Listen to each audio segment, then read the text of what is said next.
to the new semester of Talmud study.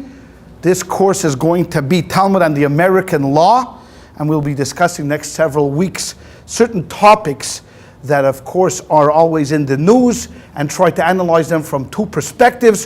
One from the Torah's perspective, historically, Jewish perspective, and then again try to balance it out with what's going on in the news in the American justice system. I'm not so interested, to be honest with you, I'm not so interested in the American side of it because I'm not a jurist, I'm not a member of the Supreme Court, but since we do live here in the United States, and many of us are very knowledgeable of what's going on, so it pays, Tim, it pays to be able to see through various eyes these important issues. I think these are important issues. Today we are going to tackle a very easy subject. It's called the death penalty. Okay? It's an easy one. No one gets nervous about it. Everybody can agree on it. It's just something that's been just no controversy ever surrounded this issue. So I figured, to be a very short class. Thank you very much for coming this evening, and let's get on with it. Let's party. Okay. As you well know, this is a very contentious issue. Capital punishment. You have basically two sides or more. Each of the two sides has pros and cons. Why we should have capital punishment, why we shouldn't have capital punishment. Again, in the history of America, there was capital punishment, then the Supreme Court outlawed it, but then again, I think in 1973 they struck down opposition to it, and I think in 1976, Utah, I think, was the first state to actually put someone to death in this era, in the latest era. And since then, most states do have capital punishment. I think there's only 13 states that outlawed capital punishment. But even though we have certain states that put people to death quicker, like Texas and Florida, and then there's some states where you could sit on death row for many, many years and don't have to worry about it. It's always been a very contentious issue here in this country. So I figured we'll start off with it because the basis probably in the Torah, starts from this week's portion. Okay? What I'm going to do is, since people are coming in at the door, I'm going to ask Lorelei, if you don't mind, please do me a favor and if you could just put these in the back, and if anyone who walks in can take a handout, that would be good. The reason why I asked you to take a chumash is I want to start with today's, with today's portion. It's Hashgacha Pratis, is that we call it divine providence. Rivka, you probably want to take a chumash to follow along with, all right? Okay. And I'd like everyone to please open up to Genesis chapter 9. Chapter 9. This is in this week's portion as we read Noach. At page 41. Okay, page 41. This is chapter 9, and I'm going to start reading on verse number 3. Chapter 9, verse number 3. Please follow along with me. Every moving thing that lives shall be food for you. Like the green herbage, I've given you everything. But flesh, with its soul, its blood, you shall not eat. However, your blood, which belongs to your soul, I will demand. Of every beast will I demand it, but of every man, for that of his brother, I will demand the soul of the man. Okay. Whatever that means, that means. Now, verse number 6. Let's deal with verse number 6, because this is where it all starts. Whoever sheds the blood of man, by man shall his blood be shed. Okay, so let's read that over again, so we understand it. Whoever sheds the blood of man, anybody that kills somebody else, what is the punishment? By man shall his blood be shed. Meaning that whatever the course is going to be, however it's going to be established, man shall take revenge upon the killer and shall shed his blood. For in the image, now, here's something else. Because now God is attaching an addendum to this. Okay? He's attaching an addendum. And what does he say? Why am I saying this? For in the image of God he made man. Now, he doesn't explain exactly what the predicate has to do with the subject, because the subject was basically stating that if someone goes out and kills another human being, his punishment shall be that he's put to death by another man.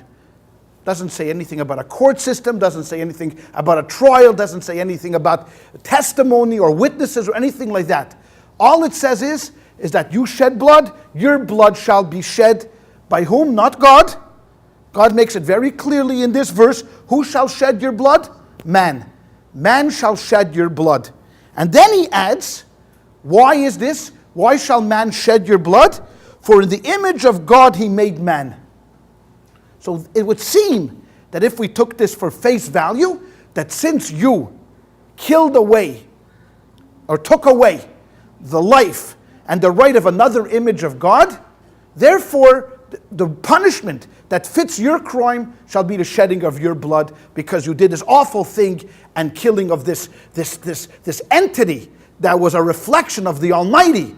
And you dimmed this reflection, unlike an animal, or if you pull off a branch of a tree, which is also made from God, right? So if you shoot a deer, or if you shoot an elephant, which is also a creation of God, no. Because man is specifically made in the image of God, and since we are God's likeness, and you have taken away God's likeness, you have forfeited your right to live. Okay, so that would be seemingly the basis and the first time that we've come upon this idea of what we call capital punishment. That God said blood for blood. Although it's interesting, it's very interesting, because God kind of, and in a certain way, contradicts himself in this verse. Why? Because last week we had a case of Cain and Abel, which was the first murder case on file. First murder case, we've never had one before.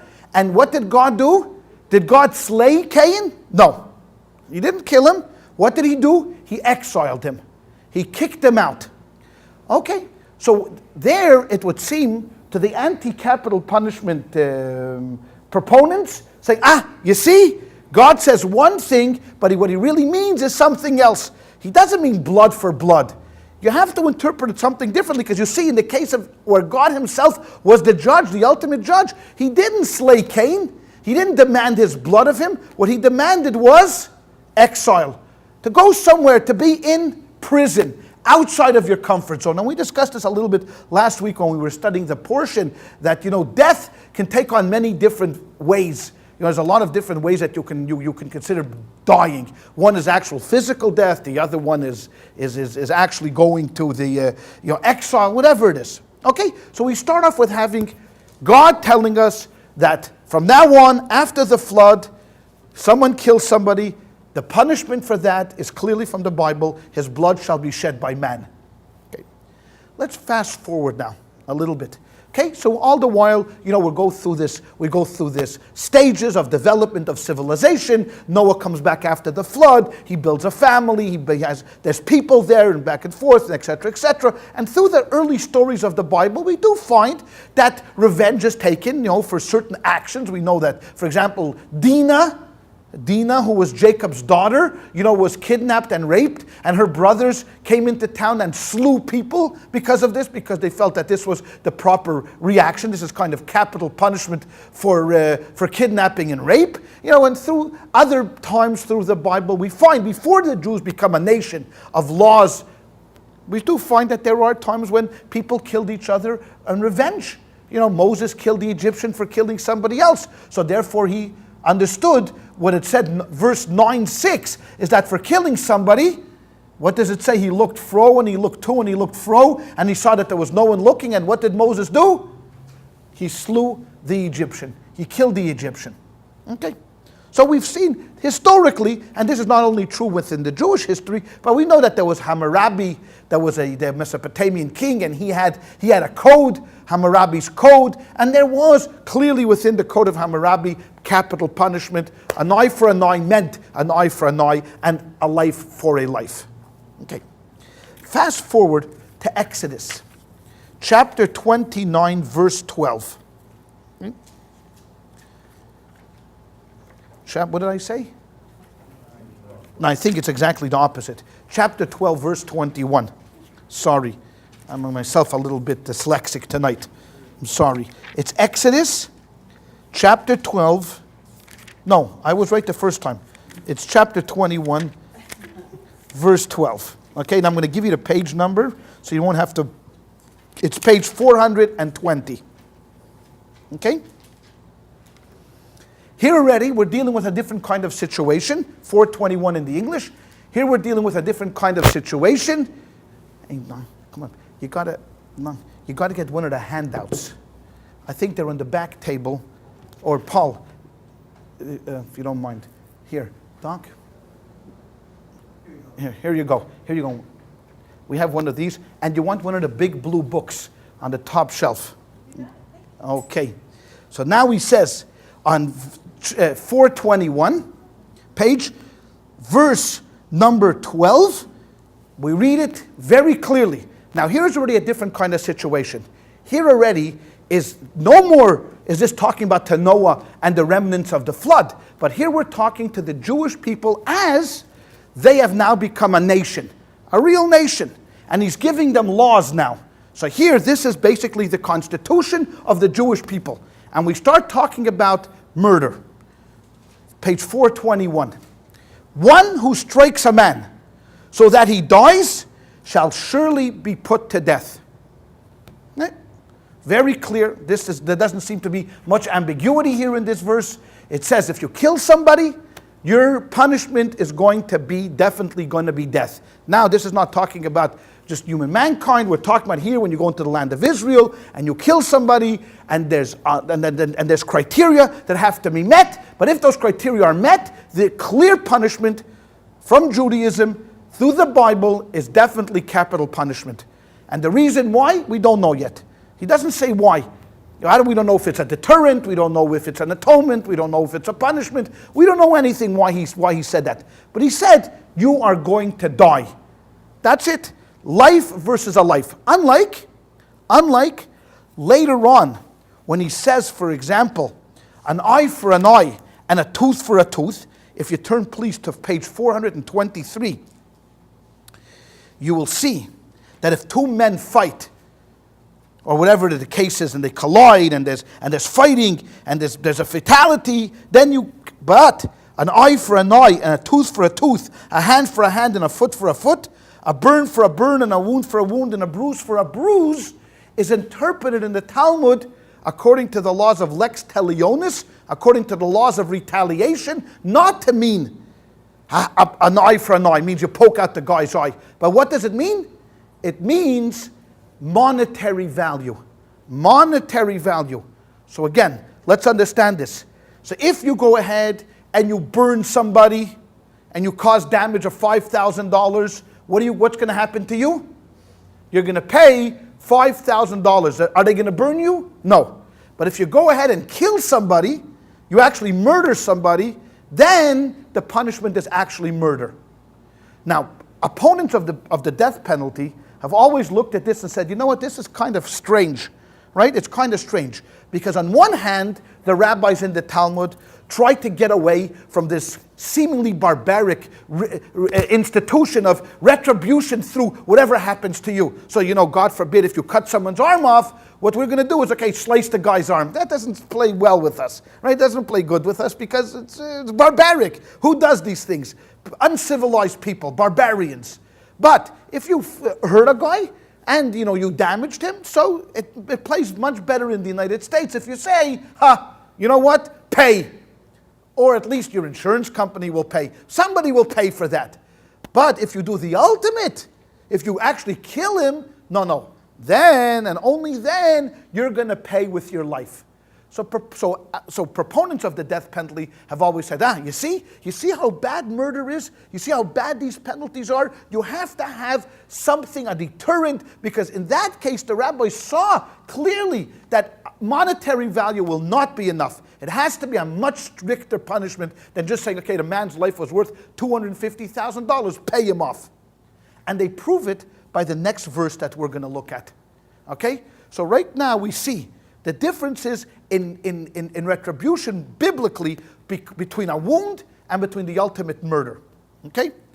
One more place I'm going to make you twist and turn a little bit is go to now to Numbers chapter 35, all the way at the end of Numbers.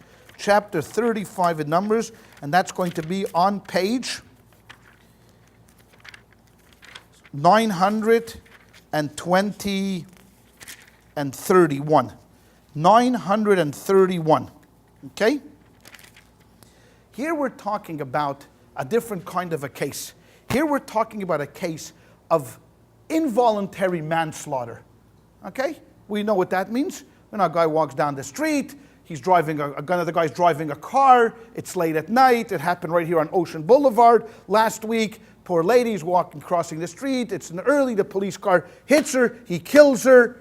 It's a terrible tragedy, but no one is going to say that if this is involuntary, you don't have intent to kill, that we should put you to death. What's the punishment within Judaism? What's the punishment for involuntary manslaughter? If you did something unintentional, city of refuge. There is a punishment, because a death came through your hands. You have to now run to the city of refuge. You got to go to Idaho. Okay, leave Southern California and go somewhere to Idaho or somewhere. What? Be better to no. Somewhere. Somewhere, Massachusetts, Minnesota, somewhere, but you can't live in Southern California anymore for a period of time. Okay? So we all understand this, and in the days of Israel, there was what we called cities of refuge, that there were cities that people actually ran away from, and they went there. If you leave the city of refuge, then the avenger of blood couldn't get you. The avenger of blood has the full right to come and attack you and kill you. But as long as you're in this city of refuge, you're in a safe zone, no one has a right to attack you. This is only true if and when you had no intent to kill. But if you intended to kill, let's read verse number 30. It's right at the middle of the page of 931. Whoever smites a person according to the testimony of witnesses, shall one kill the killer. But a single witness shall not testify against a person regarding death. Okay, so here we're starting now to start formulating a little bit about the case. Okay, whoever smites a person according to the testimony of witnesses. Okay, meaning that you have to have witnesses, not that just somebody, the judges ran after him and saw him. We shall kill the killer. Turn to the top of 31. You shall not. This is the top of 933. Accept ransom for the life of a killer who is worthy of death, for he shall surely be put to death. So if you want to say, hey, listen, I'm a rich guy, I got billions, I'll pay off, I'll build a whole city. No, we don't take any money from you. Clearly the Torah, his intent was, if you murdered, you shall be put to death. That's the way it is. Life for a life, no ands, if, or buts. Okay? Now, to extend this a little bit, that not only was capital punishment invoked for murder, but there were 36 categories, 36 actions that you could do that you would be liable for the death penalty. Most of them, I have to be honest with you, deal with illicit sexual encounters. Living with your daughter, living with your mother-in-law, living with the people that you're not allowed to live with. I mean, I know it sounds crazy, but if you happen to do this, and you wanted to do this, and you did it, death, okay? Idolatry was a big one, because you know what, I mean, here God was trying to establish a nation built upon monotheism, and if you worshipped a pagan god, death. Kidnapping, death. They put you to death. Homosexuality, an interesting one. Homosexuality was liable to be put to death because this was deemed a deviant act. This was an abomination in the eyes of the Lord. Bestiality was put to death. Striking one's parents. If you hit one's parents, this was capital punishment. Cursing your parents you were liable to be put to death. Breaking the Sabbath, you would be put to death. Wizardry. If you were like a wizard, you were put to death. If you followed foreign gods, you were put to death. So if you're a rebellious son, you're put to death. A whole slew, 36 different categories, follows along in the Torah. All of these, you're liable for capital punishment. You're liable to be killed. Go ahead, Shoshana. From what I read in one book, that the ideas about not tolerating homosexuality was for the male, so that the idea is to multiply and be fruitful. But from something I read, there wasn't really any big concern over female. No, homosexuality is only males are put to death. Female homosexuals are not put to death. You're correct, absolutely correct. Only males. We're not going into the reason why or what or when or how it plays out in today's scenario. I'm just talking biblically. These were the cases where you could be brought. Now, how were you brought? What was the system of how you were brought to this stage? You had to find certain criteria had to come into play. First of all, as it said in verse number 30, you had to have witnesses. You had to have at least 2 witnesses. One witness was not enough. You had to have 2 witnesses. Okay? Now, I'm sorry to say this, but this is biblically, we're going to run into this issue. It had to be male witnesses. And you say, whoa, right, okay, in America, it's okay. But we'll leave that we'll leave that. Maybe we'll get to women's issues in a different time. But right now it had to be 2 male witnesses, free men, not slaves, not foreigners, people living, citizens of Israel, had to see the act, had to see it with their eyes, but a major part of it was a warning. They had to go over to the perpetrator and say to the perpetrator, "Sir, we're telling you now that if you commit this murder, the punishment for murder is death." And he said, the killer said, "I don't care, I'm still going to do it." Okay? If for any reason the killer didn't understand them, he came from a foreign country, only spoke Aramaic, and they gave him the warning in Hebrew, does the warning count? No, the warning doesn't count. It had to be understood to him that they were going to actually take him and kill him for what he was going to do. So whether it was blasphemy, or whether it was idolatry, or whether it was a sexual act, or whether it was murder, there had to be a warning beforehand. And that warning had to be understood. Okay? So think about this for a moment. You have the killer. The killer is going to do the act. And you have somebody in the crowd, 2 people, chasing the killer. And as they're chasing the killer, they're screaming at him, "Hey, we're telling you now that if you kill the guy, and this is intentional, and you're not doing this under, you're going to get the death penalty. Do you understand this?" And he says, "Yes, I understand. I don't care." He commits the murder. They see the act. It's very important. Remember this. They see the act, not circumstantial evidence. It could be. I'm going to show you a case. Part of the case was which we have in the handout. But they had to see the act. Once they saw the act and they saw the murder, and the guy is laying there and he's dead on the floor, then they go to Jerusalem, or wherever they go, to the Beth Din, to courts, and they said, "Listen, gentlemen, we saw Pliny ben Pliny, this and this guy killed this and this guy on this and this day." They go and they arrest him, and they take him into jail, and they interrogate the witnesses. They go through a terrible amount of interrogation. We'll get to that in a moment too. It's called chakiras or drishas. There's certain questions that they ask about the day, what day it was. Was it in the morning? Was it in the evening? Oh, and another interesting thing is they don't interrogate them together. Obviously, they put one witness in one room and they take the other witness here. They interrogate them. When was it? How was it? When was it? Back and forth. What did he wear? How was he looking? Was it his right hand? Was it his left hand? How did he kill him? Was it with a knife? Was it with a gun? What was the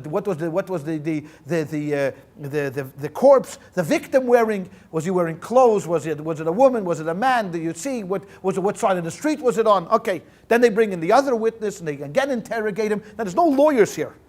Don't forget, there's no lawyer, so the defendant can't go out and hire someone that's going to manipulate the court. The court acted both as a jury and a judge and the lawyers and the prosecutors, everything together. And they would ask him again questions back and forth. Did this, then they brought in the other witness, again in interrogation. If the testimony lined up, that means what he was saying is true and what he's saying is true, then they debated.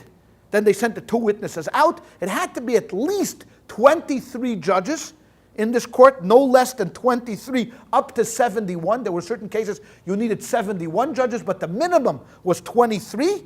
They debated back and forth, and what do you say, what do you say, back and forth, what do you say, what do you say? Then they took a vote. Because don't forget, in every court there was what we called the Nasi, was the president of the court. He would put a stop to the debate. Now we vote. And they started voting from the youngest member of the court to the oldest member. Only in murder cases. In capital cases, they started from the youngest member of the court up to the oldest member. And why would they do that? Come on, why? So that the older ones don't influence. Thank you very much. Exactly correct. So the older ones don't influence. You see, monetary cases, okay, $100 comes, $100 goes. Who cares? But in capital cases, once you kill the guy, so they started from the younger ones. What do you think? What do you think? Voted. Each guy had to vote. Guilty, not guilty, guilty, not guilty. And they had two court reporters there. Sometimes they even had 3 court reporters. The jobs of the court reporters were, one guy stood on the left to write all of the arguments that were pro-death penalty. The other guy wrote all the arguments against killing him. And then there was a guy in the middle that wrote things from people who debated back and forth. They weren't sure. Could be not. They were concerned about the older ones influencing the younger. Right. Why didn't they just vote by a ballot?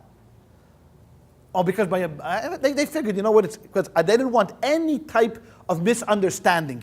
So like this, we have your vote, sir. Guilty or innocent. Like this, you could say, who knows, I don't know, maybe we lose a piece, not a piece, the guy votes twice. We don't want even the smallest fraction of an issue over here. So like this, if you vote guilty, it's guilty. All right, and we put down guilty 1, innocent 1, guilty 2, innocent 2. And that's the way they went along with it. Now, once they got to the end, once the debate ended and they had to vote, then they tallied up the score of the 23. If it was 21 to 2, and I say this because you have to listen to the numbers very closely here. If it was 21 to 2, guilty, the guy's gone. All right? You could pretty much bet the guy's history. Okay? If it was 12-11, even if it was 12-11 guilty, he walks free. He walks free. There had to be at least a 2 majority. There had to be at least 13 to 10 guilty. If it was 12-11, he walks free. 13-10, they kill him. What happens if it was 23-zip guilty? He walks free. The guy walks free. This is one of the anomalies. If there was nobody in the crowd, there was not one guy willing to give this guy the benefit of the doubt, the guy walks. There had to be at least one vote. One vote there had to be.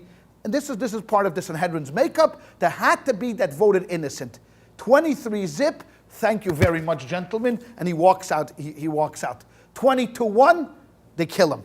All right? So now, when do they kill him? What happens? So if they finished the deliberation, they had to start by day. Now you couldn't start at night. So you started by day on Wednesday. And they deliberated Wednesday, Thursday, Friday. They took off Shabbos. They came back Sunday. They voted on Sunday. Monday, he was put to death. I mean, there's no appeals process here. Monday, they took him out. They put him to death. But as long, think about this, as long as they were leading him to whatever death, and we'll get to that in a moment. We'll get to that in a second, how they put him to death. As long as they were leading him around, and someone said, oh, wait, I have information.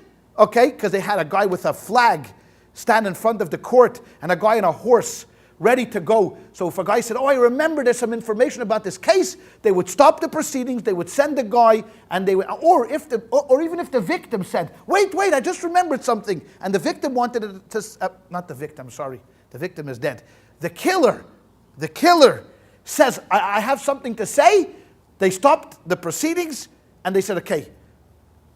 He said something, they said, no, we don't buy it, take him out again. He said, no, I remembered something else.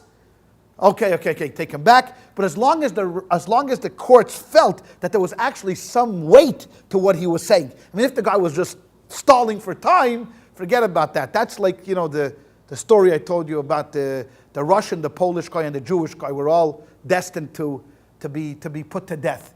But this was an enlightened czar, so he gave them one final wish. So he tells he asks the Russian, what would you like? He says, I would like a bottle of vodka. Gives him the bottle of vodka, he drinks it down. Then they put him to death. He asked the Polish guy, what would you like? He says, I also want a bottle of vodka. Okay, they give him another bottle of vodka, but Polish vodka. He drinks down the bottle of vodka, and he's put to death. Then they ask the Jew, what would you like? The Jew says, I would like a pint of strawberries. So the Tsar says, but strawberries won't be around for 6 months. He said, okay, I'll wait. All right? So in that case, you wait. You wait for the strawberries. But here in this case where the guy didn't have any real defense, they took him out and they put him to death. Okay, they put him to death. Fine. Okay. So clearly, clearly we see here from biblical times that there was no question about it, that if all the criteria fell into place, that there were witnesses, there was a warning, the guy was lucid, all of these things, they came in there and they put him to death. What kind of death was there in biblical times? Or not only in biblical times, but in times of the Sanhedrin, which lasted until 2,000 years ago?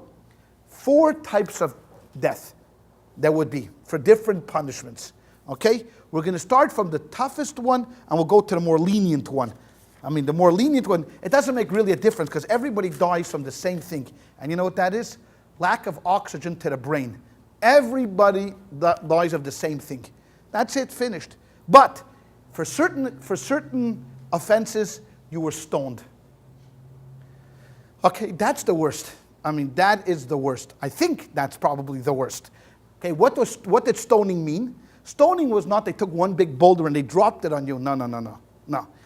Near the court, there was a place that you walked. There was like a little cliff.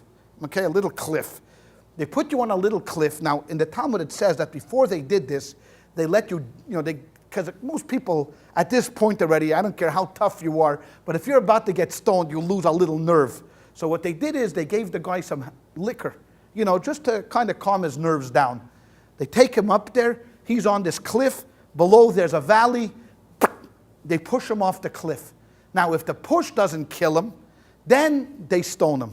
Okay, then they stone him. But hopefully, the push itself was enough to kill the guy. It was like basically pushing a guy off a building. Thank you very much. And just in case they threw a pebble just, to finish him off or something like that. Okay? But that was called stoning. Now, there's going to be certain things, I don't want to get to it just right now, but you're going to see that there's certain denominators, common denominators about the four types of death. The second was burning. Okay? Now, burning was not like an auto da fe. They put you at a stake and they burnt you like in the Salem witch hunt. How did they burn you? So what they did was they took 2 gentlemen, and each guy wrapped a rope around the guy's neck. Okay? And each one held it here and one held it here. Then, at a given signal, they pulled it. What's your reaction? Your mouth is going to open up, and they had this thing of hot lead, and they poured it down your throat. Okay? All right? This was not a pleasant way to go. Not a pleasant way to go. Now, I'll tell you why they did that in a moment. Why didn't they just burn him in a furnace, just push him into a furnace? No, but they poured hot lead down his throat. By the time it got to the bottom, he was dead. I mean, believe me, the guy was dead. Another way, number 3, I'm sorry, I don't want to gross anybody out here, but we're just talking about the ways that this is history. Okay? They tied a rope around his neck. A bunch of guys held on to the rope. There was like 6 or 7 guys. At the given signal of the court, they all pulled, and the guy basically suffocated. Kind of like hanging, but it wasn't hanging from a noose. It was basically people just pulling. They killed him, and that was that. That's suffocation. That's number 3. And the last, which was I guess the least painful, was beheading. Okay, that was like the least painful because the guy was a little drunk already. Next thing you know, they had a sword. It was Saif. They had a sword that was very sharp. An expert marksman. He was standing there. Next thing you know, his head is gone, and thank you very much. Have a wonderful day. Okay? Now, why these 4? It's hard to know, but we do know that in biblical times, even before the Jews became a people, there were burnings. For example, Judah, if you remember, there was a story with Judah in Genesis where he goes and he has relations with his daughter-in-law and he doesn't know that it's his daughter-in-law, and then they tell him, hey, it will your daughter-in-law have relations outside of marriage. He says, take her out and burn her. So we know from there that there is actually burning going on. Okay? So they actually burn people. In the Torah itself, there are certain cases where it says, Uskaltem oisai, you shall stone him. Okay, so we know, and stoning was a common thing.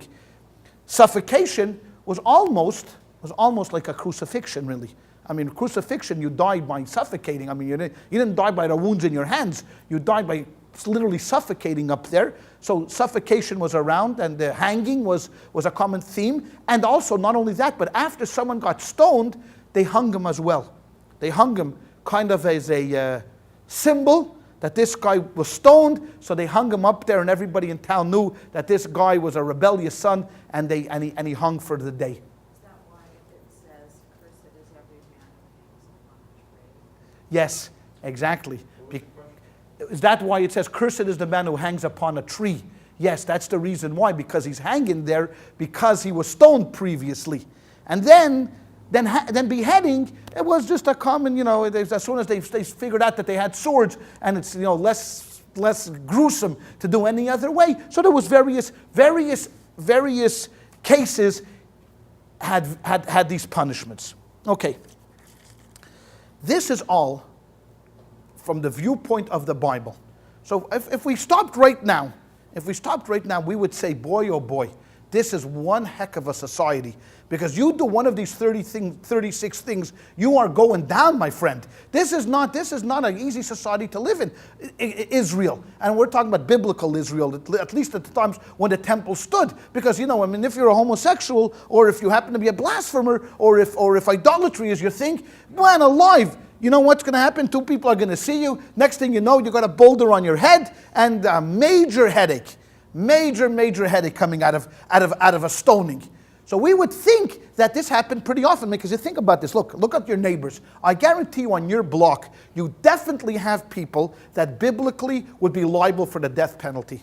Now think about this for a second, right? Think about it. Blasphemers. Oh, every day we have blasphemers, right? We turn on the radio, everybody is blasphemy, one after the other. They're blaspheming, okay? Idolatry is a little less common today, but if you want to include the pursuit of money, then okay, if you take dead Benjamins to equal an idol, then then the court would be busy all day.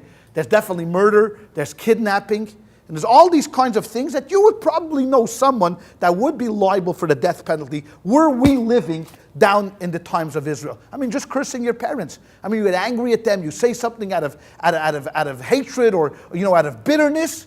Next thing you know, you're wearing a size shorter than you were 2 days ago. I mean, it's you have nowhere to put your crown on. All right? So all of these things. So we would think, oy vey vey, what a cruel society this was. An interesting happened. As we started to build civilization, and as the Sanhedrin started to take form, all of these laws and regulations started to become very tempered. They started to do everything they can not to commit capital punishment. Not to commit capital punishment. And you think about this, you would say to yourself, why? Why is that? On one hand, you have where God is telling us clearly, clear as the day, on a beautiful California day, clear that for these offenses you must take a person's life. Now let's say in the best case scenario, we're not talking about a retribution. No, we're not a kind of a society that wants to kill someone just for the sake of killing him. No, it's not even for the sake of a deterrent.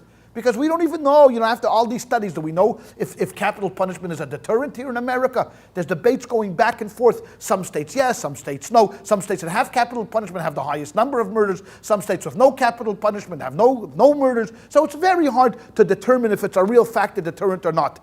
It's not even for the case of society, because Maimonides, I will quote to you a section in Maimonides that talks about how murder is the only case of the 36, that if you don't have witnesses, let's say, okay, you don't have witnesses, but you know the guy did it. You know in your heart of hearts that the guy did it.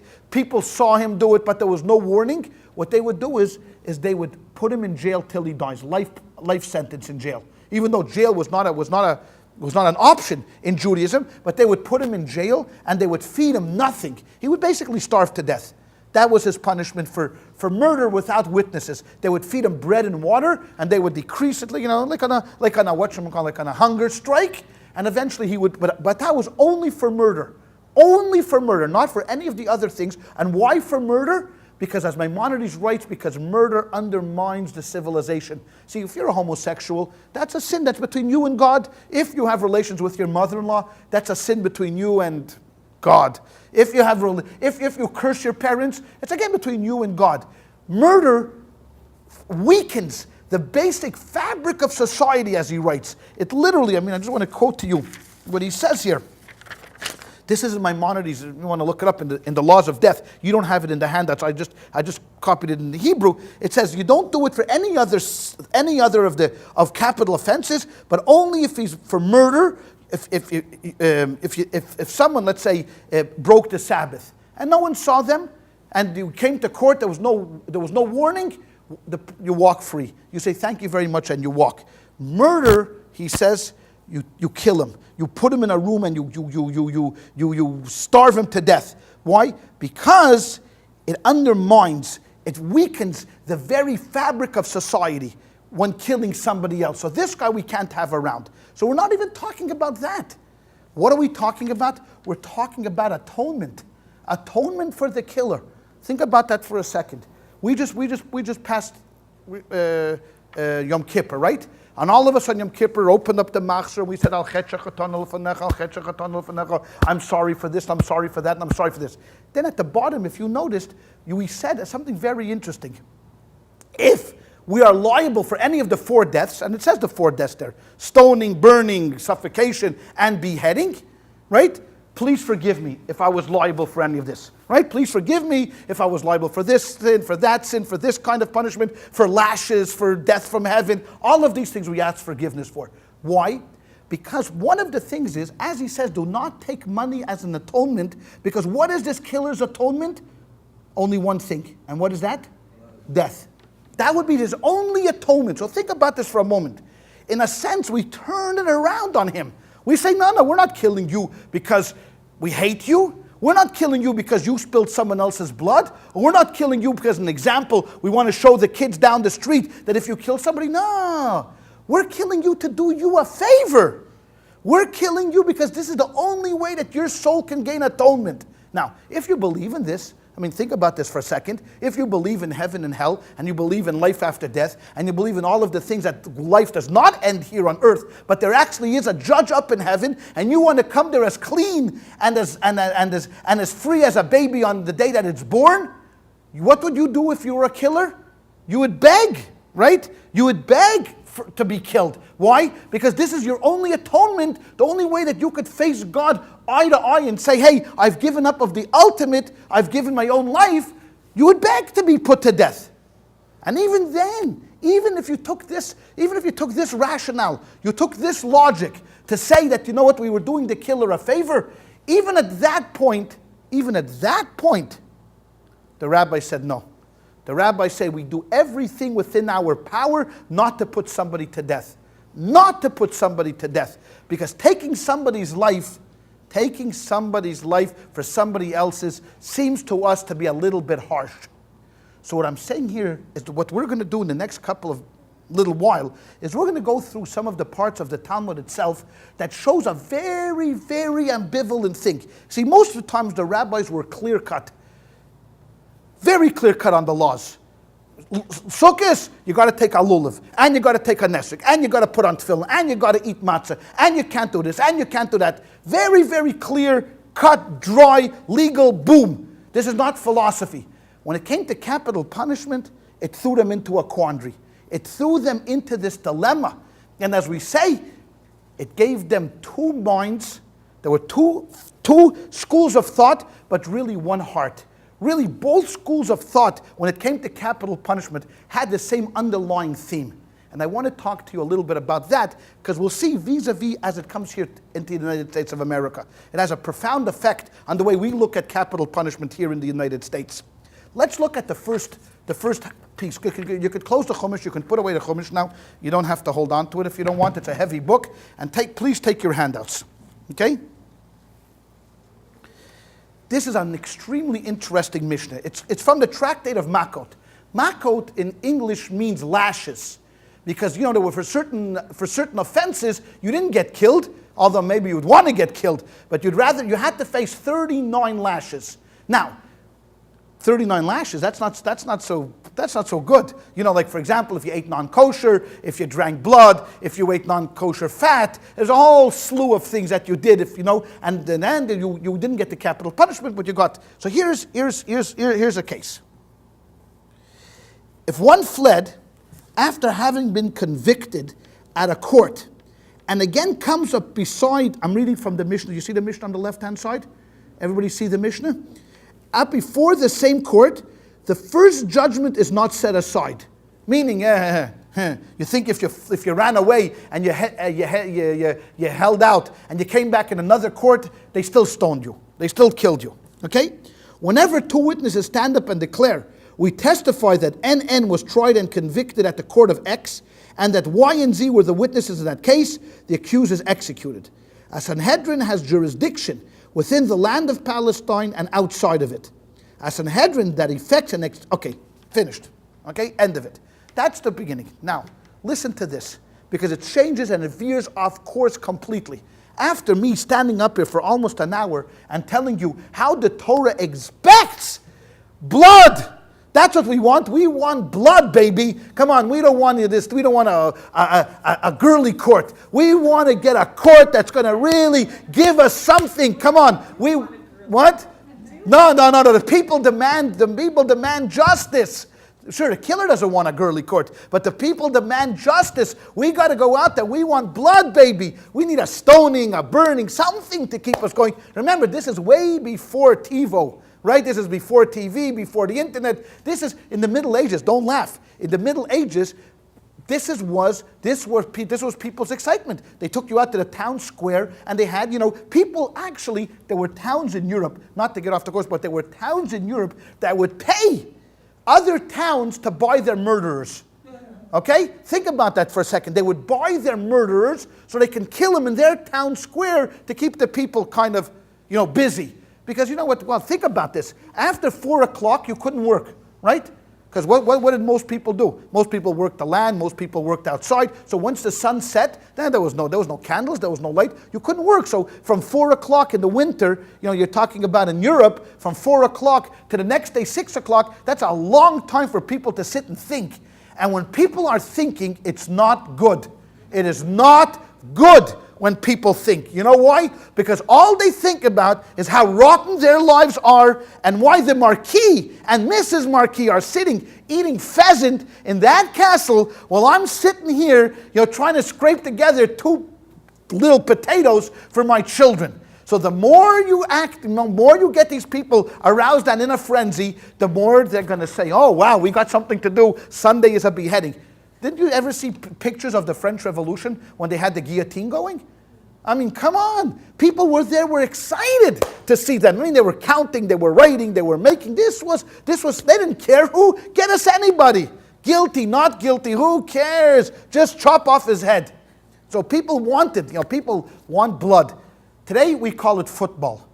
All right? It's not a legalized killing machine. But what do we love in football? And for those people that are football fans, we like the hard hits, right? We like when a guy goes up and a guy rams his helmet into the other guy's stomach. The guy flips over 4 times. Oh, that's enough. Let's go. We had enough. Or hockey, or hockey. As someone once said, I think I forgot who said it. The guy said, I once went to a boxing match and a hockey game broke out. All right? Something like that. So we love it. We love. We love this violence. We haven't changed. But let's be honest. We haven't changed. Thank God we outlawed all of these public murders, but we haven't changed. So now we have boxing and wrestling and all of this kind of sport. Or running with the bulls. I mean, that's normal. That's normal, running with the bulls. You're going to try to size up a 2,000-pound animal that can... Okay, forget about that. Okay? So now the people would like maybe to have it. What does the Mishnah say? The Mishnah takes a course completely to the left. A Sanhedrin that effects That's an execution. Once in 7 years is branded a destructive tribunal. Once in 7 years, that's like nothing. What's once in 7 years? To put a guy to death? Nothing. Rabbi Eliezer ben Azariah says, once in 70 years, if a Sanhedrin puts to death one guy in 70 years, it's called a destructive tribunal. That's unbelievable. I mean, come on. After everything that we read here, after everything that we said, and that everything that we talked about, how it's your atonement and it has all this effect, educational effect, and the kids will see and they'll learn from it and all of that stuff. No, absolutely not. Once in 70 years is no good. Now here's the kicker of all. Reb Tarfon and Rabbi Akiva said, were we members of a Sanhedrin? Because don't forget, when did they live, Rabbi Akiva and Reb Tarfon? They lived post-70. They lived in the time after the Sanhedrin was already abolished. I mean, they were already living post the destruction of the Second Temple. But they said if we would be part of a Sanhedrin, no person would ever be put to death.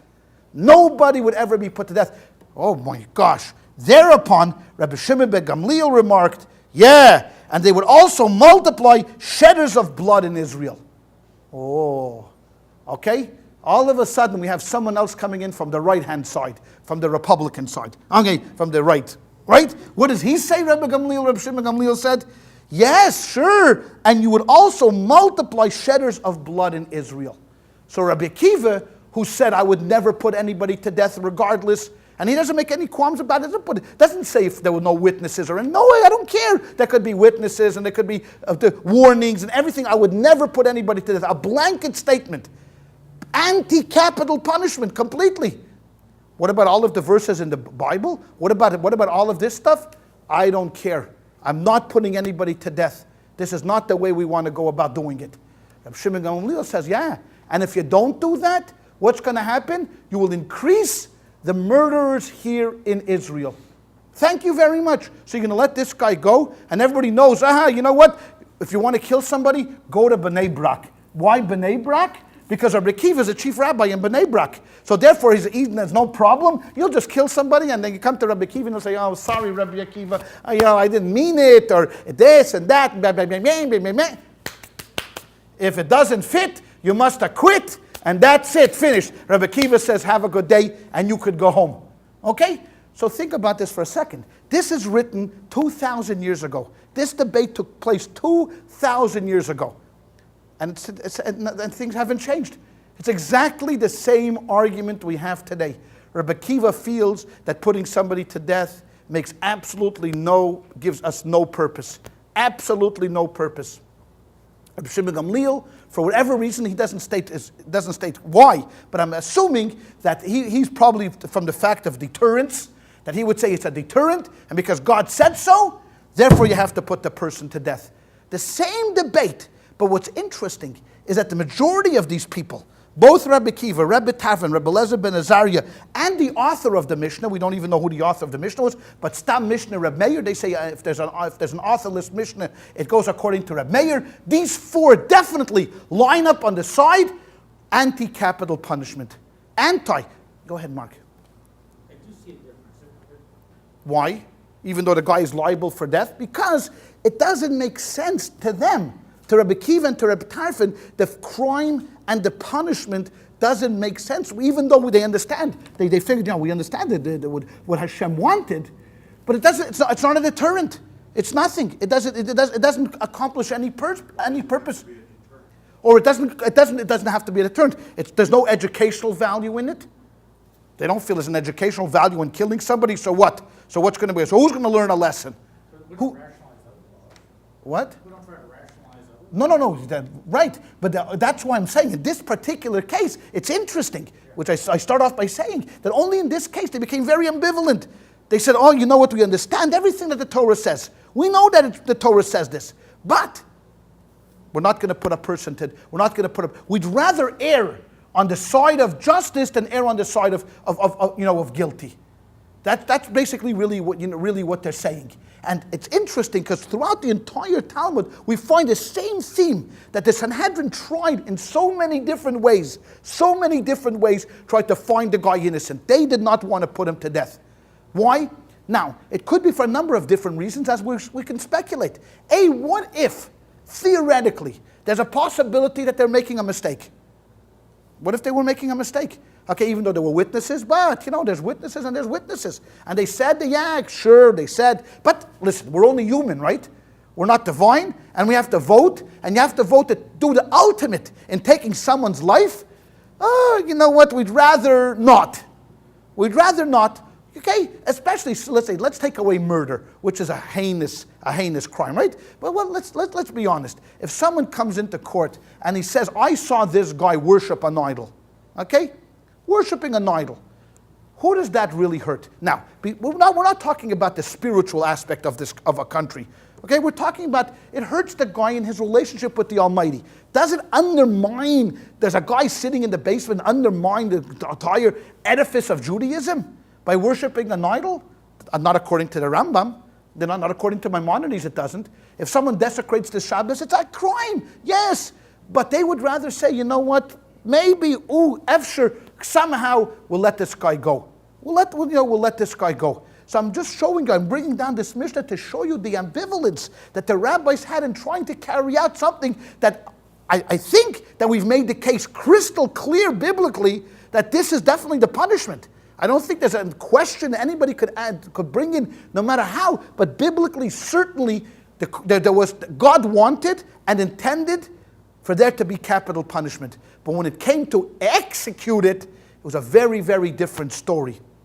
Now, before we go on to the next Mishnah, I just wanted to show to you in the Talmud why this is so.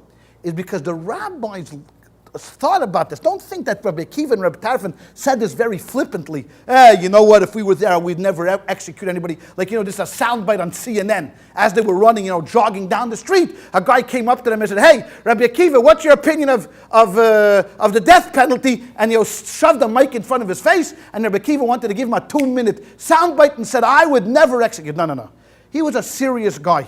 And we know how he died because we read about it on Yom Kippur. They scraped his face with iron combs. So this is not a man that took life flippantly or not seriously. He wasn't a superficial guy. But he understood how he read the Torah and the way he understood the way God was commanding it and how these four, when we talk about the stoning and the burning and the beheading and the strangulation, and he looked at them and he analyzed them and he thought about them for a long time, and he came up that, you know what? There are 5 common denominators, 5 points that all these things have in common. You know what that is? And he thought this is what he thought, and Rabbi Tarfon agreed with him, and so did Rabbi Eliezer ben Azariah, and so did Rabbi Meir, and so did most of the rabbis at the time of the Sanhedrin. The first criteria, it had to be what? As quick as possible.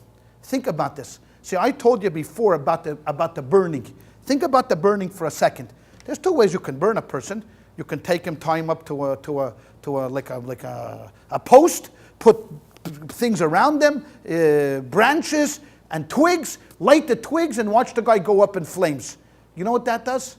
It takes a long time, a very long time. Stoning, also, you can put a guy there and throw stones at the guy. That takes a very long time. Hanging, sometimes it doesn't work. This guy could suffer up there, it takes time. And also, all these 4 had to be as quick as possible. Fast! We want the guy open, throat, in the lead, gone. Now, if you had to choose, or if I had to choose between standing at a post and burning up at a post, or getting hot lead poured down my throat, I'm taking the lead. Give me the lead. I don't want to go, or being thrown into a furnace. I want to go. You want to push me off the Empire State Building? I'm going. Rather than standing over there and getting bopped over the head with rocks, bruising and all of that stuff till you die, please. Okay? Quick. Second, he looked at them and he said, you know what else there is that Hashem was telling us about these 4 deaths? They had to be as painless as possible. Now, I don't say this very cavalier, because ultimately the guy dies. But think about this for a second. It had to be as painless as possible. Meaning that the first push you better make sure the guy is going to die. when he gets pushed off the thing. Because we don't want the guy writhing in pain, and when he breaks his back, he breaks his neck, he becomes a quadriplegic, then we stone him, and it misses, it breaks his knee, then it gets on his shoulder, then the poor guy is, no. We want it as painless as possible. The knife that beheaded the guy they said, was so sharp. I mean, I know there's youngsters here in the crowd, I don't want to freak anybody out, but it said, when the swordsman, he wouldn't lay down like beheading. He would stand straight, and the swordsman would snap his head off. It would still remain there. And you'd look at the guy and you'd say, you missed. No, he didn't miss. It just, okay, that's what happened. You have to use your vivid, sick imagination because it's Halloween these days. All right? So think about that. All right? So there again, painless as possible. Painless. 3, if you think about them, think about it for a second. I thought this was very interesting criteria. There had to be as little disfigurement as possible in the deaths. Think about that, as little disfigurement as possible. Meaning, if you see, the fact of burning the guy, you burned him completely up. But if you poured hot lead, all got that good burned up was the inside, but he remained fully, his body remained full. Even stoning, you push the guy off, he dies of a heart attack on the way down. Okay? Or strangulation, thing, and certainly beheading, same thing. You didn't disfigure the body. Why? Why? Tell me why. Why? Image of God. Thank you very much. Because it's the image of God. The same way we don't believe in cremation. Same reason we don't believe in cremation. This is a body that has to go back to God. I mean, even though we didn't bury him, they said they didn't bury him in the same cemetery. Someone that was a murderer was buried outside the cemetery. Okay, all of that. But still, we tried to do as little disfiguration to his body as possible. Number 4, to preserve the dignity of the condemned. Why was he killed the next day? You know why? Because this is a right that everybody has in America to a fair and speedy trial. Right? Why a fair and speedy trial? What does that have to do with it? So unlike the British that used to arrest you and hold you up for a year or 2 without condemning you or out charging you, no. Everybody has a right in America. I want to go to trial right now, tomorrow, the next day, whatever it is. As soon as possible, I have a right to go to trial. Same thing is true about this guy. We had to think about the dignity of the condemned. You couldn't take him out and throw eggs at him. You couldn't spit at him. You couldn't keep him locked up in a damn place. You couldn't torture him. This was a human being. And even though he was a murderer, even though he was a blasphemer, even though he was an idolater, even though he was one of the worst guys, a rebellious son, you still had to treat him with dignity.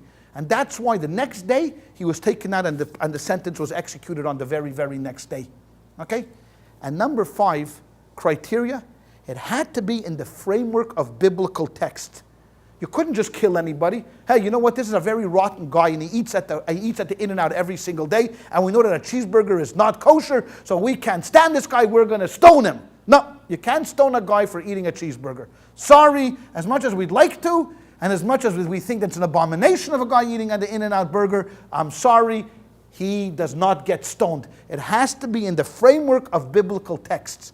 So when you take these 5 criteria about the pain and about the dignity and as quick as possible and about the disfigurement and within the framework of the Torah, you know Rabbi Akiva came to a conclusion? He came to the conclusion that God made it so hard and so difficult that he didn't really want us to do this.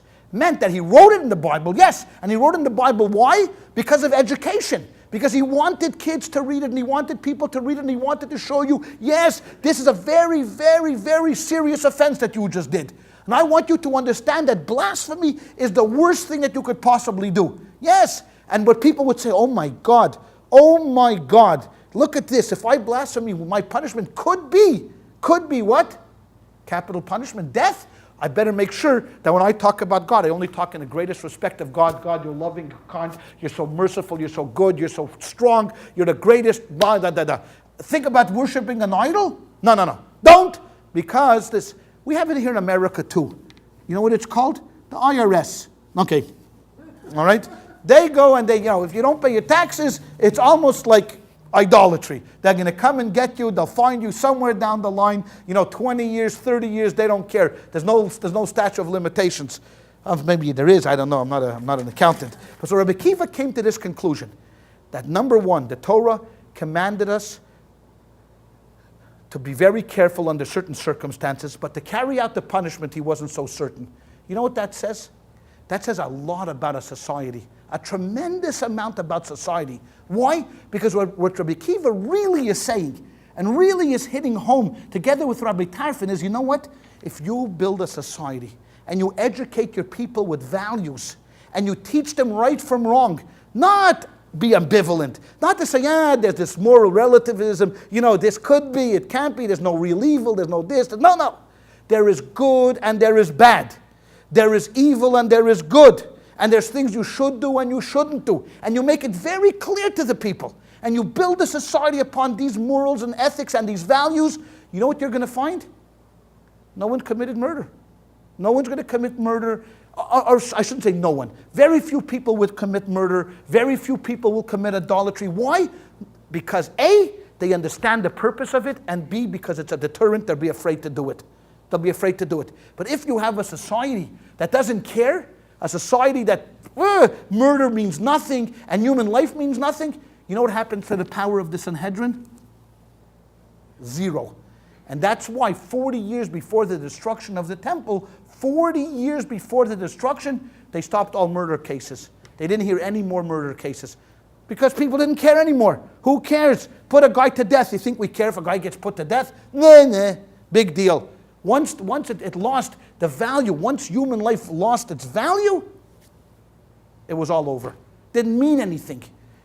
And that is a most powerful statement we could think about when it comes to capital punishment.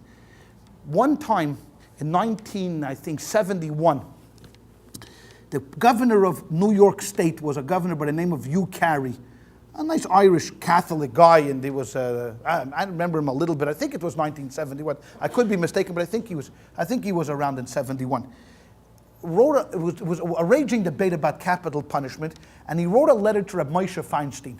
Rabbi Moshe Feinstein was a great rabbi living in New York City, was the foremost authority on Jewish law, Orthodox Jewish law. Foremost authority, bar none. He was the greatest, he was a paisik, he was a halachic decisor, he could make the rules and regulations, and he was number one, numero uno.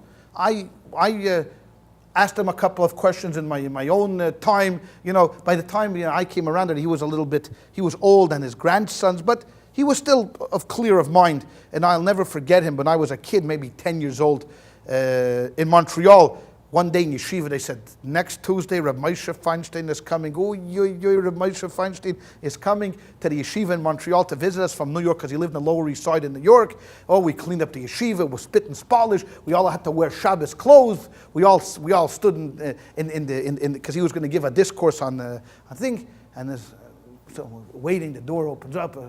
We're looking. A whole entourage comes in. Where's Rabbi Moshe? He was about this tall. And finally we got to see him, and I could still remember like it was yesterday. For some odd reason, he had this huge yarmulke that he wore on his head, like a chazans. Remember how the chazans used to wear? He had that yarmulke, and he gave a talk. To us, it was, okay, can we get out of here? It's lunchtime already. We could care less what he was talking about. When you're 10 years old, the last thing you want to hear is the Rabbi Moshe expounding on some difficult themes of the Talmud. But everybody else in the room was, whoa. It was very interesting, and that was that. Okay, well, I don't know. I say this only to show you who we're talking about over here. So not Rabbi Carey, Governor Carey. Governor Carey sent Rabbi Moshe a letter asking him what his opinion is of the capital punishment vis-a-vis America. What would he think? He's a judge, and you deal with these questions all the time. So Moshe wrote a very interesting, what they call a tshuva. It's a response. And he sent them a response basically saying like this: because the United States of America does not have this high level of criteria that biblical, because in America you could kill someone under circumstantial evidence. You don't have to be there. You don't have the two witnesses. So in his opinion, and it goes through a long, lengthy thing, they should suspend capital punishment. Except, he said, in two cases, if it's a murder, a most heinous crime that would rattle society, and some other extraordinary case. So in extraordinary cases, he said, he would be willing to take the lumps for this capital. But in general, he said, overall, because of the circumstances and the way it's governed from Jewish law versus American law, he would not advocate capital punishment over here. I thought there was a very interesting response on his part, and of course he brought down maybe about 100 different footnotes from all through biblical and the Talmud, and responses through the Middle Ages of different rabbis back and forth, and in his response itself went back and forth. But this is the way he concluded, that only under extra or circumstances, like, you know who, if he was around in the time of Timothy McVeigh, that would be a guy that he would probably say, you know what, yeah, Timothy McVeigh, he would be okay with killing, because Timothy McVeigh met all the criteria of what he considered an unnatural, heinous crime. Killed a multitude of people, not one, a multitude. That this was not a murder, this was not a killing of passion. He had absolutely no remorse, zero remorse, Timothy McVeigh, and he said he would do it again. So he showed every sign of being a person that had absolutely nothing. There would be no reason why I would not give it to him. I'm just surmising, and I would pass it on. But for the average guy sitting on death row, I'm sure Rabbi Moshe would say, you know what? Let's err on the side of justice versus maybe, who knows, you can't do it. Does that mean the alternative would be like life in prison? Life in prison. That would be life in prison. Doesn't mean you give the guy now. There's also a great debate going back about the costs. Life in prison, is it worth it? Here it's cheaper, you put away the guy. But with all the appeals, it doesn't become any cheaper. With all the appeals, a guy sitting 25 years on death row, it's not any cheaper. It's probably more expensive, because you got to keep this guy isolated, and the guy got to have lawyers, and the guy got to have this, and appeals, and more appeals, and more appeals. Now, based upon that thought, I'd like you to go to the page number 2. Okay, the page number 2. Because here really is something very interesting. This is a Mishnah from Sanhedrin. It's chapter 4, Mishnah number 5. We're going to read this through quickly, because it's a long Mishnah. He says like this. Now, I remember I told you that they take the witnesses and they separate them, and then they question them. How did they exhort the witnesses in capital cases? What did they do? He says they brought them in and admonished them. What did the admonishment say? Perhaps you will state what is supposition or rumor or evidence from other witnesses. That means they were saying to them, perhaps what you're telling us is not really what you saw, but you suppose it, you heard it from somebody else. So think very clearly. This is what they said to them before their testimony. Meaning, the witnesses stood there, and the rabbis were telling them this like a speech beforehand. Then they said, or you will say we heard it from the mouth of a trustworthy person. Because you know what? What if I have a case like this? You know what? I'm walking down the street, and I bump into the Lubavitcher Rebbe. And the Lubavitcher Rebbe says to me, Abba, Perelmuter, you wouldn't believe what I just saw. I saw Pliny ben Pliny killing Pliny ben Pliny. And I want you to go to the Sanhedrin and tell them. Now, to me, if you know me if you know me, you know that I revere the Lubavitcher Rebbe. To me, he's the greatest tzaddik, right? If the Rebbe said this to me, what would I do? I would run to the Sanhedrin, and the Rebbe's going to lie. The Rebbe's not going to lie. This is the Lubavitcher Rebbe. He's not going to lie. He's a tzaddik. Moshe Rabbeinu of our generation. I'm going to run to the Sanhedrin, and I'm going to say, I'm telling you, I saw the guy kill the guy. I know for sure he killed him. What did I just do now? False witness. I didn't see the guy. So that's what they're saying. Perhaps you heard it from a trustworthy person, and you think that you saw it. Or perhaps you were not aware that we would test you by inquiry and examination. Maybe you didn't know that we were going to go through this, and you're a little afraid or something like that. You must know that capital cases are not cases concerning property. Okay? In cases concerning property, a man may pay money and make atonement. But in capital cases, that is the executed person's blood, and the blood of his posterity lie at his door to the end of the world. Okay? What you're going to do now, you're going to give testimony, and upon your testimony, we're going to kill this guy, and his posterity, his progeny is going to be wiped out, ended. For thus have we found in the case of Cain, who slew his brother, as it is said, thy brother's blood crieth. It does not say thy brother's blood, but thy brother's bloods, right? Demei, achicha, plural. Your brother's bloods, thus indicating both his blood and the blood of his succeeding generations. Another rendering is thy brother's blood, because his blood was spattered over the trees and over the stones. Therefore, now here's the kicker. Listen to this. This is mind-boggling. Therefore was a single man only first created, to teach thee that if anybody destroys a single soul from the children of men, Scripture charges him as though he had destroyed a whole world. And whoever rescues a single soul from the children of men, Scripture credits him as though he had saved the whole world. And a single man only was first created for the sake of peace in the human race, that no man may say to his fellow, my ancestor was greater than your ancestor. And that heretics should not say, there are many powers in heaven. There are many powers in heaven, and only one human being was created to proclaim the greatness of the Holy One, blessed be He. For man stamps many coins with one die, and they are all alike one with the other. But the King of Kings, the King of Kings, the Holy One, blessed be He, has stamped all mankind with the die of the first man, and yet no one of them is like his fellow. Look, powerful words. Therefore, everyone is the duty bound to say, for my sake was the universe created. And if perchance you would say, why should we have to bear all this annoyance? And was it not already said? And being a witness whether he had seen it or known it, if he did not, etc., etc. And perhaps you might say, why should we be guilty of this man's blood? And it was not already said, when the wicked perish, there is joy. That is the end of the Mishnah. So what did they say? Now think about this for a moment, because this is the most unbelievable thing. Who are they saying this to? Who? They're saying this to the witnesses. Okay? They were admonishing them to think about whom? The guy sitting in the jail next door. Think about the guy sitting in the jail next door. This is an incredible statement. It's not talking to the guy. This should have been said to the killer. This is how you talk to the killer. What did you do? You took away someone's life. You took away someone's progeny. You took away the possibility. You're Cain. You don't look at what you did. You destroyed a whole world. You should make that guy feel bad. No. What were they doing? They were warning the witnesses. Instead of saying to them, hey, listen, we know this guy is a paskunyak. We know this guy is a rotten scoundrel in there. And we want you to make sure that we want to get rid of this guy. It's not a good guy. It's a bad man. It's a very, very bad man sitting inside over there.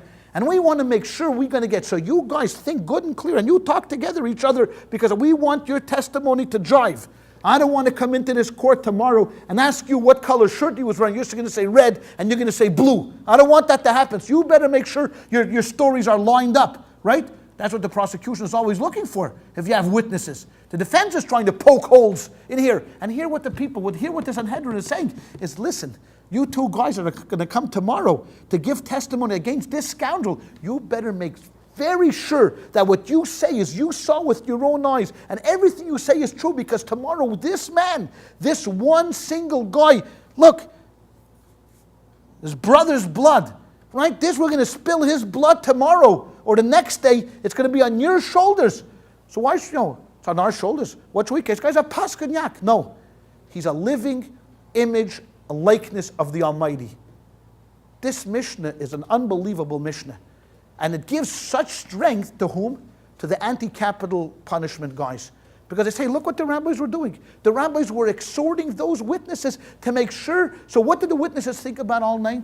What did the witnesses think? Are we sure? Nah, we didn't see. Maybe we didn't see. Maybe it wasn't right. And best case scenario for them would have been what? The witnesses say, you know what, we were just joking. It doesn't matter. See you around. Okay? Now, this again points to the idea of what Rabbi Akiva was saying. Once again, that in a society, when we start building a society and we start thinking about capital punishment, if you're 200 years old, if you're a civilization that's 200 years old, and you first start thinking, okay, how are we going to deal with this? You know what? You're 200 years too late. That's the bottom line. You're 200 years too late, and your society is finished. You could be a Roman Empire, you could be a Babylonian Empire, you could be a Persian Empire, I don't care, you could be the British Empire. But if at the moment of inception, the moment that you started to create this civilization, this nation, this idea, whatever it is, political or national or whatever, and you did not start by telling the people, hey, every single person in this room right now, and every single person in this city, and every single person in this country walks, B'Tselem Elikim, walks as the image of God, and therefore everyone is a world unto himself. We've lost it. But if you're able to as good leaders, come in and form a society that understands this, that reads the Bible, understands the severity of our actions, that every single thing that we do, that if God forbid, I would say, you know what, Doc, I'm telling you, I want to kill this guy. Could I kill this guy? But then I say to myself, why? Have I killed this guy? I'm killing the image of God. I'm killing the image of God. But then you say, what about the truly bad people? The Sanhedrin will take care of them. There was ways the Sanhedrin got around to taking care of the really bad people, and we see the exhortations in the prophets, about the scoundrels and the robbers and the thieves and all of those things. They would deal with that. But this is the bottom line that it comes down to. And I think we could wrap it up, and we'll have, of course, some questions. In the case of capital punishment, from the Bible, there's no question. I don't think there's even a shadow of a doubt that if we went back to biblical times, the intent was definitely to have capital punishment under certain criteria that had to be met with witnesses, warnings, and you had to see it. Circumstantial evidence was not there. When it came to implication, I think we've proven through the Mishnahs that we've learned, through certain cases that we saw. That there's more cases that we could bring up in Reb Shimon ben Shetach. You'll read it. You could go home. We're not even going to deal with the third page, but you go home and read the third page about Reb Shimon ben Shetach. His cases, we see beyond a shadow of a doubt that when it came to implication of the death penalty, it was a completely different story. That the Talmud and the Sanhedrin were very, very, very reluctant, extremely reluctant to carry out any kind of penalty. Any kind of death penalty, whether it was for crimes against God, such as Shabbos or idolatry or whatever, or even crimes against humanity, such as murder and other cases, because they believed, not so much that they believed that God, that this was not a deterrent, or that they believed that this was not, no. They believed that everybody is B'Tselem Elokim. They believe that everybody walks in the image of God. And since society by itself has to have its own self-governing process, self-worth process, it's not our job. It's not our job to do this. And I think that this really, if we expand it into the United States of America, it's not a mirror image. You can't say it's a mirror image because we live in a very different society. We live in a much greater pluralistic society than the Jews did living in Israel. Because don't forget, for a long time, only Jews lived in Israel. There were some foreigners, but the vast majority of people living in Israel were Jews, and Jews that were dedicated to the Torah, and Jews that were monotheistic, and Jews that understood that, what the severity of going against Hashem's word was. And as long as that was prevalent, okay, it was manageable. The moment that fell apart, and the moment that we started to see paganism come in, and other influences come into the land of Israel against the Torah, then the Sanhedrin had no power of all. And then they, once adultery became so prevalent, could you imagine today in the United States of America putting to death an adulterer? Could you imagine? Half the people would be killed. We'd have 150 million Americans, because everybody's having affairs today. Maybe they don't announce it, and maybe there's no witnesses, and maybe there's no, there's no warnings about it. But you talk about this is nothing. This is nothing. Homosexuality. Imagine homosexuality. They put it in the Grunion front page. Homosexuality. You'll be like those guys in Topeka, Kansas. You know that church in Topeka, Kansas? Those wackos that show up at the funerals of the soldiers. You know these people? You don't know these people? This is a church from Kansas. These people are insane. Totally, absolutely insane. They show up at funerals of soldiers killed in Iraq, and they say it's because of homosexuality that the soldiers were killed. So they stand with big signs that, and they have a website. I don't want to even tell you what the name of the website is, because it's so insane and so out of touch. But you can imagine putting it biblically. It says clearly, homosexuality, the death sentence. Okay? So here in the United States of America, what we need to do is not debate so much about what capital punishment, yes or not, but what is the underlying values of society? What are the underlying values? I mean, remember a year ago we talked about Tookie Williams, right? Tookie Williams was this guy who was on death row for many years, and they put him to death. And they killed him because no one was going to commute, and the governor wasn't going to commute, and he was a bad guy, and when he did all of his murders, he was a terrible guy, and then et cetera, et cetera, et cetera. I don't know. I can't take an opinion whether I think, yeah, it's good. I mean, I'm certainly, if you ask the victims, I think they were pretty happy that he was put to death. Ask his family, I'm sure they were not happy that he was put to death. But I think what we have to analyze, and if we were on the Supreme Court of the United States, is to try to think to ourselves, what is the message that we're giving to the people of the United States of America? What is it? What is our values? Are our values that life means nothing? Then what's the difference? I could guarantee you that if you put a murderer to death and you talk about to these hardcore criminals, gang members, it means absolutely nothing to them. Zero. You think they get deterred by putting someone to death? Absolutely nothing. Because life means nothing to them. It means absolutely nothing. You got a drive-by shooting and you stick a gun out of a car. Think about this for a second. And just indiscriminately shoot people. You think that's going to be a deterrent? What do you think? You think a suicide bomber in Israel is going to get deterred because you're going to put a guy to death in Tel Aviv? Nicely. You're going to sit him down. You can't do it on Old Sparky because God forbid that's, could hurt the guy. But you have to kill him with this and be nice to him at a last meal, etc., etc. So it doesn't work with a deterrent. To most of us, I think to most of us, it is a deterrent. I mean, I certainly have no will to go sit on death row. It doesn't seem like a place, it's hard to get a minyan. Shmura matzah, very difficult to get there for Pesach. Latkes for Hanukkah, they don't want to give you. The warden, who knows what, he could be an anti-Semite. So I have absolutely no desire to sit on death row. So to me, it's a deterrent. Why? Because I want to believe that my values will say to me, no, I'm not going to kill this guy because I'm afraid. Part of it is, but I understand human value. But I also understand that there are bad people in the world. That there are bad people. And these bad people either got to be incarcerated, set aside, put away, because if they're not, then what happens? They undermine the very fabric of what we talk about society. And if we don't do that, if we don't take care of that, then what happens? It spreads like a cancer. It spreads like a cancer. Because we think, I'll just give you an example. We think murder is horrible. But white-collar crime, what do we think about white-collar crime? Do we go up, do we say, come, too fair, a paskudnyak, a bum, a this? Not really. We say, okay, the guy was caught, but are we so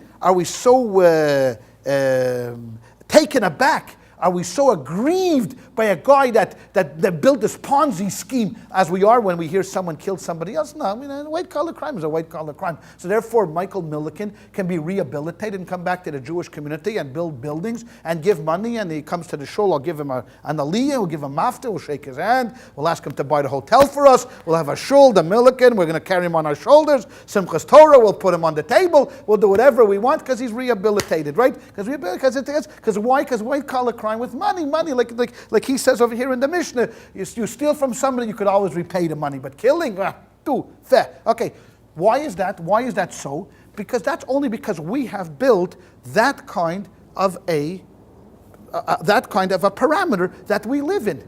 Other people wouldn't talk to Michael Milliken because to them, it's a terrible thing what you did. You stole money from people. I mean, this guy that's going now to prison from Enron for 27 years. Okay, so on one hand, I feel bad with 27 years. It's to take a guy who, I would force him to make money to pay back the people. What's he going to do in prison? It's silly to me to put a guy away for 27 years. But then you look at the victims. You look at the victims who thought in their minds, they're retiring with $1 million. Next thing you know, the poor guy has to be working at a gas station, filling up gas and washing windows. So you feel bad for the guy, right? Okay, there's no more of those fill-up stations anymore, okay? You have to get other jobs. You know, guys working in Vaughn's, you know, he's packing packages in Vaughn's. So you feel bad for the guys. You say, good for the 27 years. So it's all a matter of where we built. And that's really what society is all about. If the majority of the people have built a framework where we understand the dignity and the value of life, then we live in a society we're not going to need this kind of a deterrent of capital punishment. It might be on the books only, and that's it. But if we live in a society that's careless, that doesn't care, then it's not going to work anyways, as I told you. So overall, we see here an interesting thing. And with this, we're going to end, and I'll let you ask questions because I think I talked long enough and went through plenty.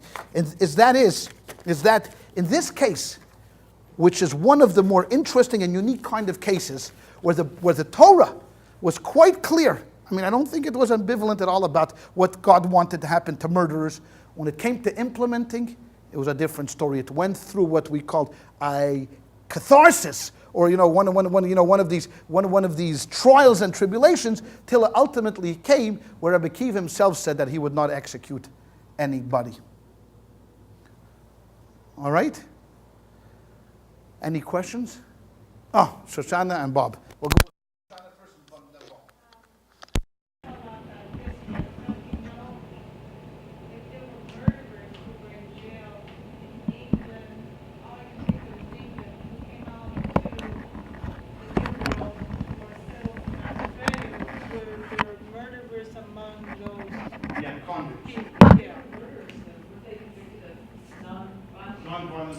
I know it was from not paying their rent, debtors. Yeah, that's not violent. No, I know, but Yeah. I mean, I thought they kind of like just wanted to get rid of their prisoners pretty much in general. Therefore, So, is there any evidence or knowledge that there were murderers among those groups? you mean who went from England to Australia? And here to the New World Or to the New World? also? I don't know. They didn't expect. They only exported white collar, white collar criminals. They could get money from them. Exactly. Why you can sell your murderers? You can sell your murderers. But I don't know. But in Israel, the debate goes on. We didn't talk about present day Israel because they still have a debate whether capital punishment should be legal or not. In Israel, I think Israel does have the capital punishment for war crimes against humanity and genocide. I think that's the only case that you really have capital punishment. Even this guy Yigal Amir who shot Yitzhak Rabin is sitting in jail, for life. But Eichmann, they did kill. Eichmann they killed. So I think that's and believe me, they went through 1 million debates in Israel whether to have it or not. Because if you want to look at the Torah's point of view, possibly yes. If you look at civil law, possibly no. And they came to this conclusion that it probably doesn't. Israel always fancied itself being a progressive state, right? I mean, this is we're a progressive state. We're not the United States of America, killers. Put people to death. Well, this is Israel. Well, anyways, Bob, you wanted to ask a question? We read a lot about damages and payment of damages, the ox stories and all of that, or even the human interaction where damages are paid. But what about the situations where the victim has suffered irreparable damage in the psychological sense? Maybe he's had an arm and a leg lopped off by some bad person, and his life is destroyed, but he's still alive. Yeah, that's a sad case. That's a very, very sad case. But as far as punishment goes, we're talking strictly from the point of view of the judges and the court system.